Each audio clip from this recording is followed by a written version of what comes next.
Telugu Desam party కూడా హితవు చెప్తా ఉన్నాను. ఇలాంటివి నియోజకవర్గ ప్రజలకు కానీ లేకపోతే నియోజకవర్గ అభివృద్ధికి కానీ ఏమాత్రం మంచిది కాదని చెప్పి కూడా నేను తెలియజేస్తా ఉన్నాను.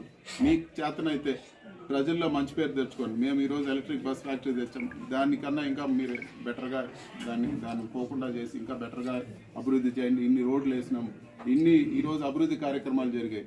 ఈరోజు అభివృద్ధి అనే మాటే లేదు. ఈరోజు జరిగే అభివృద్ధి అంతా కూడా కార్యకర్తల ఇల్లులు కొట్టడము, ప్రభుత్వ ఆస్తులు ధ్వంసం చేయడము, బ్యాడ్మింటన్ కోర్టు ఊరంతా వాడుకుంటే బ్యాడ్మింటన్ కోర్టు అది ఎవరి ఆస్తి కూడా కాదు, దాన్ని పూర్తిగా ధ్వంసం చేశారు. ఈరోజు పోలీసులు కూడా ప్రేక్షక పాత్ర వహిస్తూ ఉన్నారు. ఈరోజు వీడియోలు అన్నీ కూడా చూడండి. పోలీసుల ముందరే ఈరోజు ఈ దాడులన్నీ కూడా జరిగాయి. పోలీసులు ఇక్కడ ఏఎస్పీ డిఎస్పీ అందరూ ఉండగా కూడా వాళ్ళ ముందరే ఈరోజు జరుగుతుంది. వాళ్ళందరూ కూడా ఈరోజు పైనుంచి ఒత్తిడి, చంద్రబాబు నాయుడు గారు, లోకేష్ ఒత్తిడి, వాళ్ళు కూడా ఏం మాట్లాడే పరిస్థితి లేదు. ఈరోజు లా అండ్ ఆర్డర్ అనేది పూర్తిగా పడకేసిందని చెప్పి కూడా